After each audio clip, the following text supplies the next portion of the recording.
Hello friends, ओम श्री गणेशाय नमः। जय श्री कृष्णा।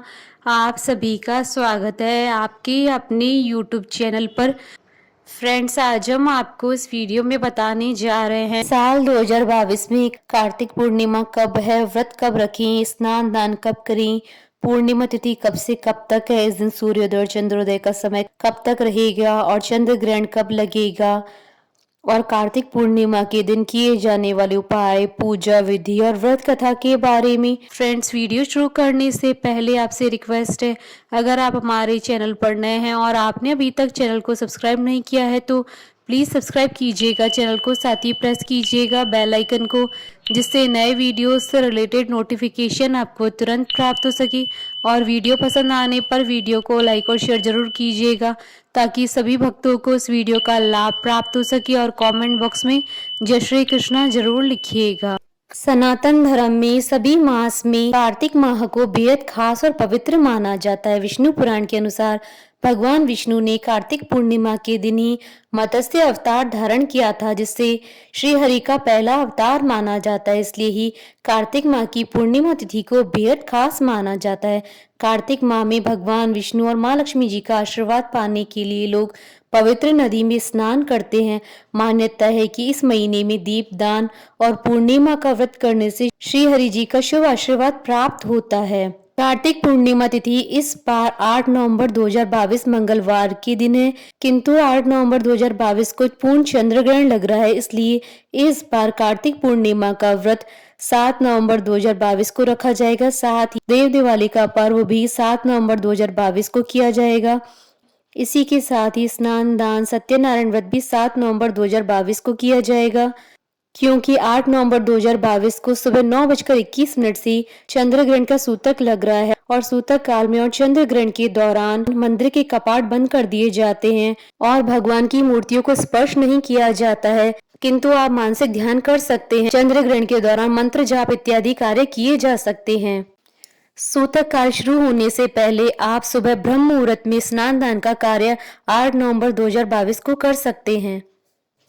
पद्म पुराण के अनुसार कार्तिक मास में भगवान विष्णु मत्स्य रूप में जल में विराजमान रहते हैं। ऐसे में कार्तिक पूर्णिमा पर नदी, तालाब या जल कुंड में स्नान दान करने से वैकुंठ की प्राप्ति होती है। मान्यता है कि इस दिन जो भी सूर्योदय से पहले स्नान कर लेता है उसके दैहिक, दैविक और भौतिक ताप शांत हो जाते हैं और आरोग्य का वरदान मिलता है। धार्मिक मान्यताओं के अनुसार कार्तिक पूर्णिमा के दिन सुबह जल्दी उठकर गंगा या किसी पवित्र नदी में स्नान करना चाहिए और स्नान के बाद उगते हुए सूर्य को अर्घ्य देना चाहिए। कार्तिक पूर्णिमा के दिन व्रत करते हुए भगवान विष्णु और माँ लक्ष्मी जी की पूजा की जाती है। इस दिन भगवान विष्णु जी के साथ तुलसी जी की पूजा के महत्व को भी बताया गया है। मान्यता है कि इस दिन दान पुण्य करने से भगवान विष्णु का आशीर्वाद प्राप्त होता है। कार्तिक पूर्णिमा के दिन गुरु नानक जयंती होने के कारण इसका महत्व और भी बढ़ जाता है। पुराणों में भी इस पूर्णिमा का विशेष महत्व माना गया है, क्योंकि कार्तिक माह विष्णु जी को बहुत प्रिय होता है। इस दिन देव दिवाली मनाने की परंपरा है। कार्तिक पूर्णिमा के दिन गंगा स्नान का बहुत महत्व बताया गया है। कहा जाता है कि इस दिन गंगा स्नान करने से मनुष्य को मोक्ष की प्राप्ति होती है। स्नान करने के पश्चात दान भी अवश्य करना चाहिए। कार्तिक मास की पूर्णिमा पर दान करने का भी विशेष महत्व बताया गया है। इस दिन गंगा में डुबकी लगाने से सारे पाप नाश हो जाते हैं। इस दिन गंगा नदी पर हजारों की संख्या में श्रद्धालु स्नान करने पहुंचते हैं। एक पौराणिक कथा के अनुसार इसी दिन सृष्टि के रचयिता ब्रह्मा जी ब्रह्म सरोवर पुष्कर में अवतरित हुए थे। इस कारण कार्तिक पूर्णिमा पर पुष्कर में स्नान को दिव्य माना गया है। पुष्कर में ही ब्रह्मा जी का एकमात्र मंदिर है। इस दिन इस मंदिर में विशेष पूजा अर्चना की जाती है। कार्तिक पूर्णिमा के दिन भगवान कार्तिकेय जी की पूजा की जाती है। भगवान कार्तिकेय को दक्षिण दिशा का स्वामी माना जाता है। कार्तिक पूर्णिमा के दिन भगवान शिव ने त्रिपुरा नाम के राक्षस का अंत किया था। इस वजह से कई स्थानों पर इस पूर्णिमा को त्रिपुरी पूर्णिमा भी कहते हैं। पौराणिक कथाओं के अनुसार भगवान शिव ने त्रिपुरासुर नामक महाबलशाली असुर का वध इसी दिन किया था। इससे देवताओं को इस दानव के अत्याचारों से मुक्ति मिली थी और देवताओं ने खुश होकर भगवान शिव को त्रिपुरारी नाम दिया था। माना जाता है कि इस दिन का किया गया दान आपको कई गुना फल देता है। दान करने वालों को स्वर्ग में स्थान मिलता है। इस दिन गाय के बछड़े को दान करने से आपको शुभ गुण वाली संतान प्राप्त होती है। फ्रेंड्स, अब आइए जानते हैं कार्तिक पूर्णिमा की शुभ मुहूर्त के बारे में। हिंदू पंचांग के अनुसार इस बार कार्तिक पूर्णिमा का पर्व 7 नवंबर 2022 सोमवार के दिन है। पूर्णिमा तिथि प्रारंभ होगी 7 नवंबर 2022 को शाम 4:17 पर और पूर्णिमा तिथि का समापन होगा 8 नवंबर 2022 को शाम 4:32 पर। वैसे तो उदय तिथि के आधार पर पूर्णिमा तिथि 8 नवंबर 2022 को पड़ रही है, किंतु 8 नवंबर 2022 को चंद्र ग्रहण होने के कारण देव दिवाली और कार्तिक पूर्णिमा का उपवास 7 नवंबर 2022 सोमवार को किया जाएगा। धार्मिक मान्यताओं के अनुसार कार्तिक पूर्णिमा पर सूर्योदय से पूर्व स्नान का विशेष महत्व होता है। ऐसे में ब्रह्म मुहूर्त में स्नान करना शुभ रहेगा। ब्रह्म मुहूर्त रहेगा 8 नवंबर 2022 को सुबह 4:57 से सुबह 5:59 तक। जो लोग कार्तिक पूर्णिमा का व्रत करते हैं वह चंद्रमा को अर्घ्य देने के बाद ही अपने उपवास का समापन करते हैं। इसलिए 7 नवंबर 2022 को चंद्रोदय का समय रहेगा शाम 5:06 पर, सूर्योदय का समय सुबह 6:39 पर और सूर्यास्त का समय शाम 5:42 पर है।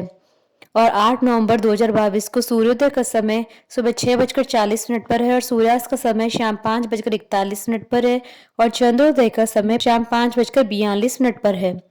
8 नवंबर 2022 को साल का अंतिम और पूर्ण चंद्र ग्रहण लगेगा। चंद्र ग्रहण का प्रारंभ होगा शाम 5:32 पर और चंद्र ग्रहण का समापन होगा शाम 6:18 पर। चंद्र ग्रहण के दौरान सूतक काल 9 घंटे पहले लग जाता है। सूतक काल का प्रारंभ होगा सुबह 9:21 पर और सूतक काल का समापन होगा शाम 6:18 पर।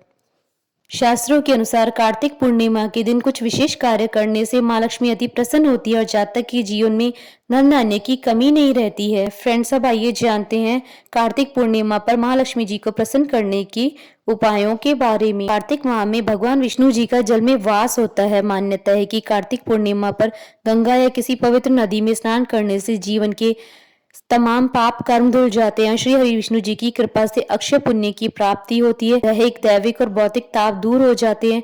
पूर्णिमा तिथि श्री हरि विष्णु जी को समर्पित होती है, लेकिन कार्तिक पूर्णिमा पर सुबह विष्णु के मत्स्य रूप को तुलसी दल चढ़ाएं और सत्यनारायण जी की कथा सुने और भगवान भोलेनाथ के त्रिपुरारी स्वरूप का पंचामृत से अभिषेक करें।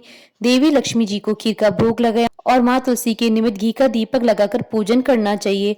कार्तिक पूर्णिमा पर चांद निकलने के बाद कार्तिक स्वामी की 6 माताएं प्रीति, संतति, क्षमा, अनुसूया, शिवा, संभूति, इन 6 तपस्विनी कृतिकाओं की पूजा करनी चाहिए। कहते हैं कि इस दिन की पूजा करने से धन, ऐश्वर्य, बल, धैर्य और अन्न में वृद्धि होती है। कार्तिक पूर्णिमा पर प्रदोष काल में नदी या तालाब में दीपदान का विशेष महत्व होता है। शाम के समय दीपदान करने से अकाल मृत्यु का भय खत्म होता है और घर में सुख समृद्धि आती है।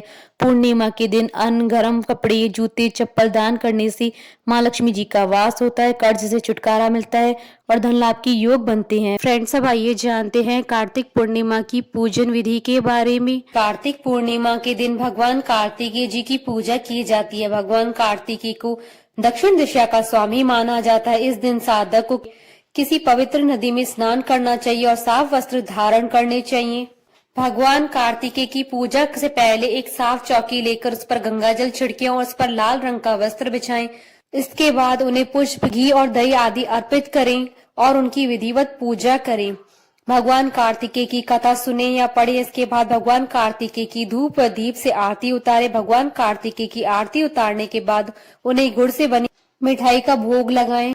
फ्रेंड्स, अब आइए प्रारंभ करें कार्तिक पूर्णिमा की पौराणिक व्रत कथा। कार्तिक पूर्णिमा की कथा के अनुसार एक राक्षस जिसका नाम त्रिपुर था, उसने ब्रह्मा जी की कठोर तपस्या की थी।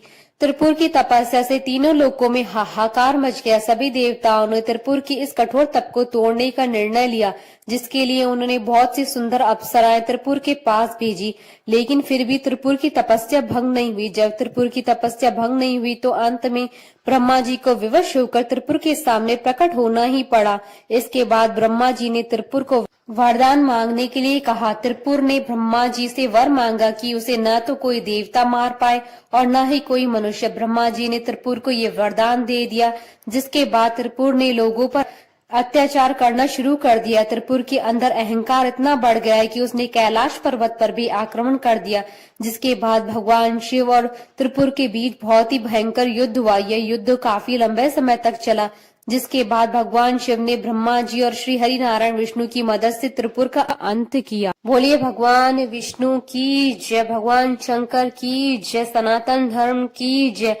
हमारे साथ इस वीडियो में अंत तक बने रहने के लिए आपका धन्यवाद। ओम श्री गणेशाय नमः। जय श्री कृष्णा।